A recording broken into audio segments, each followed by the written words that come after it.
रुसलं होतं बाळ एका सुखरूप सानिध्यात. एक नाही तर चक्क 100 विचार त्याच्या मनात. पाहायचं होतं त्याला एक अज्ञात जग, म्हणून त्याने संकल्प खूप केले.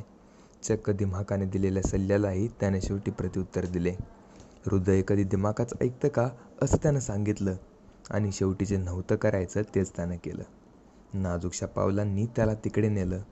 सुरक्षित असलेलं बाळ आता जग फिरायला गेलं. पहिल्या दिवशी त्याला जास्त काही नाही मिळालं, पण खऱ्या माणसाचं खोटं वागणं त्याला नक्की कळालं. इथे स्पर्शापेक्षा जास्त शब्द मारा देतात, हे सुद्धा त्याला कळलं. त्याच्या प्रश्नाचं उत्तर शेवटी त्यालाच मिळलं. इथे वेळेचे महत्त्व वेळ निघून गेल्यावर कळते, आणि इमानदारीपेक्षा जास्त किंमत तर दरवेळेस पैशालाच मिळते. खोट्या माणसांमुळे तो आता खऱ्याखुऱ्या दुनियेत खूपदा धडपडत होता. आईवडिलांचा जीव मात्र तिकडे वर खाली होत होता. फोन केल्यावर प्रेमाच्या सागरातून मातेच्या गालावर अश्रूंचा झरा येत होता. तिकडे बाप मात्र शांतपणे विचार करत उभा होता. मायाळू आईच्या विचारात फक्त लेकराची काळजी दडली होती.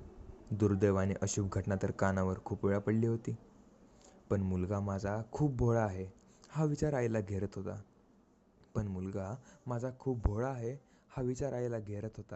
शांत असलेला बाप मात्र स्वतःच्या संस्कारांवर विश्वास ठेवत होता.